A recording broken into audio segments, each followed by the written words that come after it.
Hello all, today I am here to decode how India pulled off a splendid victory over Afghanistan when the previous two matches against Pakistan and New Zealand we faltered big time.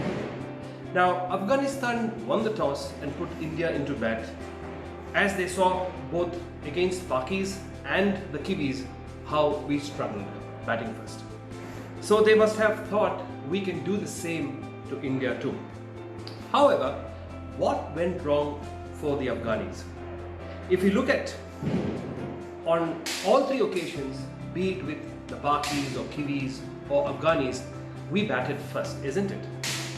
Now, what did we do perfectly right to correct the big blunder of the previous two games? Now, if you look at the game against the Pakis as well as the Kiwis, at the end of the power play, that is at the end of the 6th over, we were 36 for 3 and 35 for 2 respectively. Now going back to the game against Afghanistan, we were 53 for no loss. Now in a T20 match, an extra 17 runs isn't a big achievement, but yes, not losing a single wicket surely is. Well, this is only one of the reasons why India put up a mammoth total to mentally subdue the opponents, Afghanistan, without a ball being bowled by the Indians. Well, in my opinion, where India won the match against the Afghanis was in the areas of singles scored and the dot balls allowed. To place on record, India had scored 58 singles and allowed only 20 dot balls as compared to 56 dot balls allowed against the Kiwis, which if one looks at it is exactly 9 overs without scoring even a single run. Now 9 overs in a T20 game without a run being scored is hugely gross, isn't it? When compared to the Afghanistan game, it's just 3.2 overs without a run being scored, which is nearly a 60% reduction as compared to the game against the Kiwis. Furthermore, coming to the 58 singles taken, I would decode this as a fantastic rotation of strike so as to make the bowlers more stressed and strained as having to adjust to different batsmen to bowl to, and thereby prone to making mistakes, which the Afghanis did big time by giving away 19 fours and 10 sixes during the allotted 20 overs. Well, India lost their first wicket only in the 15th over when the score was 140, thereby giving the incoming batsmen a solid foundation to express themselves freely and scored 60 plus runs in the last 5 allotted overs, which I believe is what happens when the openers play to their dictum, take singles of the good balls and dispatch the not so good ones to the boundary. Now, one more factor I forgot mentioning as to why India did well in its third match was not to tweak with its opening pair, which they did in the match against the New Zealanders, that showcased India did panic after its huge loss against the Pakistanis.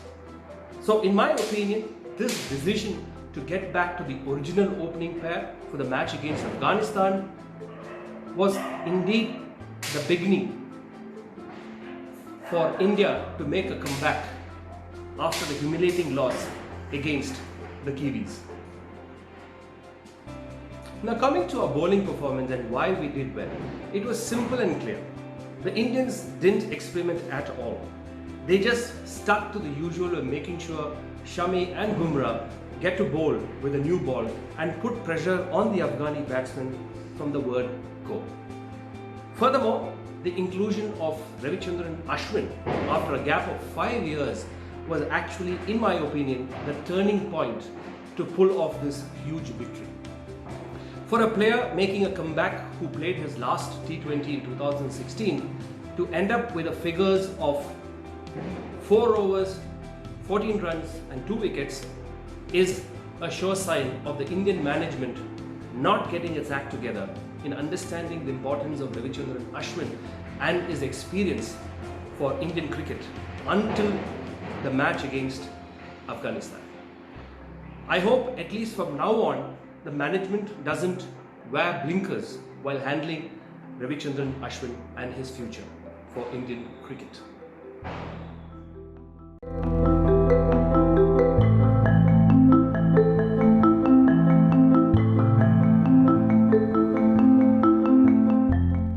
Coming to the Indian bowling performance once again, they made sure that they bowled a tight line, and this brought out 52 dot balls, which amounts to nearly 9 overs without a run in a T20 match, and this is gross.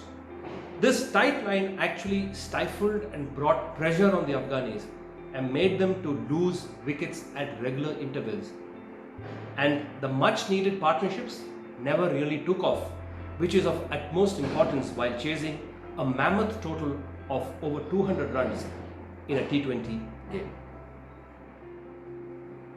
Well, to recap, all I can say is India won the game against Afghanistan because of these 6 factors, and hope we continue doing the same in our games against Scotland and Namibia and in other tournaments to come too in the near future and beyond. Factor number 1, rotation of strike by taking singles of good balls and thereby reducing the number of dot balls to just 20 as compared to the 54 dot balls allowed against the Kiwis.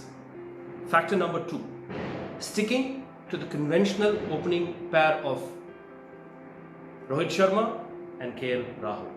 Factor number 3, not losing a single wicket until the 15th over, which set the perfect foundation for Rishabh Pant and Hardik Pandya to come in and freely express themselves as they always do. Factor number 4, sticking with Shami and Bumrah to open the bowling. Factor number 5, inclusion of Ashwin after a gap of 5 years into the playing 11. And to top it off, factor number 6 is bowlers bowling a tight line, thereby increasing the number of dot balls to 52, which actually pressurized the Afghanis to play loose strokes and give away the wickets at regular intervals to cement a big victory for India and bring the net run rate to the positive side to give us a slim and hopeful chance, provided we win the remaining 2 matches against Scotland and Namibia, and hope that New Zealand loses to either Namibia or Afghanistan, so that India gets to sail into the semis and check their fortunes there. Well, to sum up, India has indeed got back into its winning ways after 2 humiliating losses, and I'm sure a billion hearts must be praying that the Indian team lives on to fight and bring home the T20 World Cup, which has been eluding us since Mahendra Singh Dhoni brought it home in the year 2007. As it is said, hope and faith can move mountains. So let us, die-hard Indian fans of this fantastic cricket team, repost the same in our boys and support them come what may. Thank you for tuning in, and happy Diwali to all Indians wherever you may be. Jai Hind.